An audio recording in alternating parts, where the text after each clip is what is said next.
Alors nous nous intéressons essentiellement actuellement à des perturbateurs endocriniens qui sont des produits d'origine industrielle. Donc nous nous intéressons à des contaminants dits anciens tels que les PCB, les composés organochlorés, mais nous étudions également les problématiques de transfert de plastifiants, donc les phtalates, le biphénol A, des retardateurs de flamme également tels que les polybromodiphényléters ou le tétrabromodiphényléther, ainsi que d'autres contaminants qui peuvent être considérés comme des tensioactifs et donc qui sont présents dans tous les produits manufacturés qui sont utilisés et dispersés dans le cadre des usages domestiques.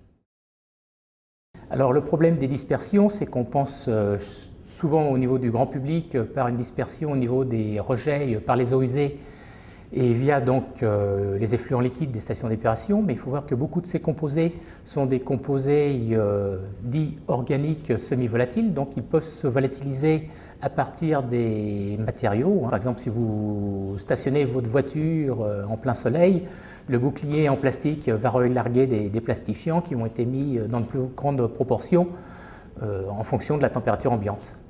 Mais on peut également avoir donc des émissions à partir d'équipements ménagers. Par exemple, si vous avez une carcasse d'aspirateur en plastique, lorsqu'elle va fonctionner, il va y avoir un échauffement lié à l'utilisation. Vous aurez également donc une volatilisation de matériaux lors de l'utilisation de vos équipements. Ces émissions atmosphériques, cette pollution, est essentiellement liée au milieu urbain, donc au niveau des grandes agglomérations, vu qu'on a une grande concentration de population, d'activités humaines, que ce soit industrielles, secteur tertiaire. Alors ces contaminants qu'on retrouve dans l'air, évidemment, donc après on les retrouve dans les eaux de pluie.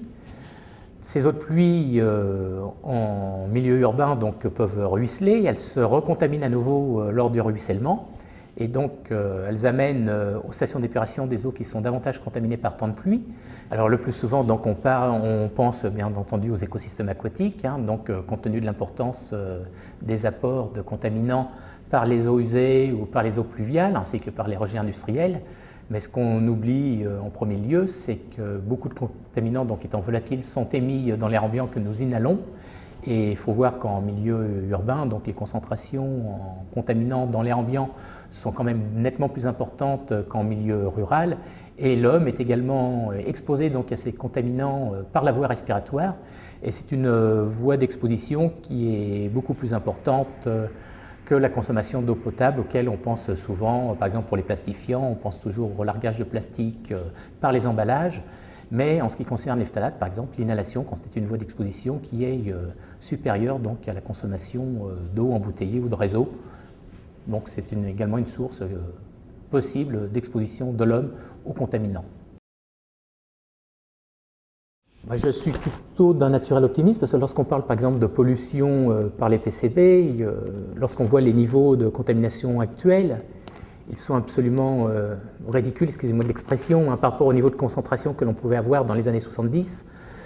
D'autres scientifiques, par exemple le professeur Narbonne, a exactement la même opinion. Il faut voir que les générations qui vivaient en milieu urbain dans les années 70 ou 80 étaient nettement plus exposés donc, des contaminants organochlorés que l'homme ne l'est actuellement. Le problème, c'est que l'on a d'autres molécules donc, qui n'étaient pas étudiées par le passé. On découvre actuellement, donc, avec l'amélioration des moyens techniques et en point de vue analyse, des molécules qui n'étaient pas prises en considération. D'autre part, on était surtout axé dans les années 70 sur la toxicité aiguë des molécules. On ne pensait pas donc aux perturbateurs endocriniens où les effets peuvent se manifester donc avec de très faibles doses, d'où le problème de tous ces contaminants plastifiants, retardateurs de flamme, tensioactifs qui sont présents à l'état de trace dans notre environnement.